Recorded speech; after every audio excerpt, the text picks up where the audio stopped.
Sir लेआउटचे युद्ध आला होता 400 त्या विषयामध्ये आज अटक झालेली आहे. त्या विषयात काय बोलायचं, काय विषय होता? हा, पोलीस स्टेशन कळमना येथे फिर्यादी नामे बिरबल जखनलाल वर्मा, राहणार वांजरा लेआउट गुलशन नगर, पोलीस स्टेशन कळमना यांनी आरोपी नामे जयकरण मनोहर गुरुपंच, राहणार शिवशंभू नगर, पोलीस स्टेशन कळमना नागपूर शहर यांच्या विरुद्ध अर्ज दिला होता की आरोपी याने स्वतःचे शेत मौजा शिरपूर पह नंबर 19 कचरा नंबर 93 ते 99 येथे प्लॉट पाळून ते फिर्यादी व इतर 14 लोकांना विकून त्यांच्याकडून 23 लाख रुपये स्वीकारले आणि त्यांना कोणतेही रजिस्ट्री करून न देता ते शेत परस्पर तिसऱ्या व्यक्तीला विकून टाकले. त्यावरून त्याची अर्ज चौकशी केली असता अर्ज चौकशीवरून माननीय DCP साहेब यांनी गुन्हा दाखल करण्याचे आदेश दिले. त्यावरून 31/1/2026 रोजी गुन्हा दाखल करण्यात आला. तेव्हापासून आरोपी हा पहिले सेशन कोर्ट, नंतर उच्च न्यायालय, त्यानंतर सुप्रीम कोर्ट येथे ॲड इंटरिम बेलसाठी अप्लाय केला, परंतु तिन्ही कोर्टाने त्याची बेल नामंजूर केली. त्यावरून आज आरोपीला ताब्यात घेऊन माननीय कोर्टासमोर पेश केले असता माननीय कोर्टाने 3 दिवसाचा PCR दिला.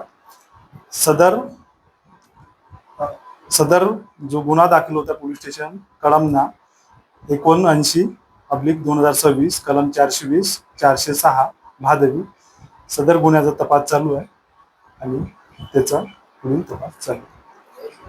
याच्यामध्ये सर पाहायला आहे की कुठेतरी आणखीही आरोपी वाढण्याची शक्यता आहे का? कारण की हा लेआउट एकट्याचा असून आणखी कोणी त्यासोबत मित्र वगैरे किंवा भागीदार कोणी होते का? सध्याच तरी सध्या आतापर्यंत केलेल्या तपासावरून सध्या जे शेत जमीन आहे ते स्वतःच्याच नावानं त्याच्या दिसून येत आहे आणि जे रजिस्ट्रेशन केलेलं आहे प्लॉट आणि स्वस्तिक बिल्डर म्हणून ते स्वतःच्या नावानं आहे.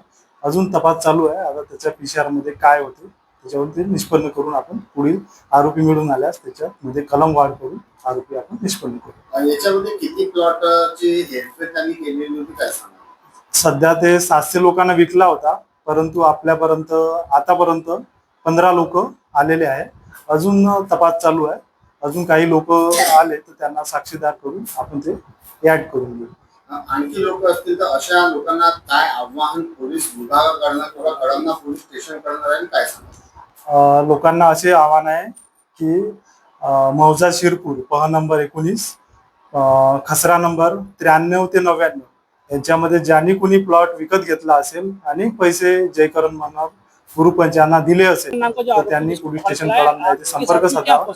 त्यांचा पण योग्य ते तपास करून मैं वेदिका देशपांडे, जयकरण गुरुपंच ने हमारे प्लाट पे धोखाधड़ी करके फंसाए थे. हमको 2 साल से झुला रहे थे कि रजिस्ट्री बंद है करके, और जब रजिस्ट्री करने गए तो हमको मालूम हुआ कि उन्होंने हमारी खरीदी हुई प्लाट दूसरे को बेच दिए है, किसी कंपनी को बेच दिए है. और उसकी केस 2-3 साल से चालू है. उसकी केस तो भी से चालू रहने के बाद भी कोई सुनवाई नहीं हो रही थी. तो आज जयकरण गुरुपंच को अरेस्ट किए गए हैं. तो हम अपना न्याय चाहते हैं. हमको न्याय होना, हमारा प्लेटफॉर्म होना और न्याय दिखना.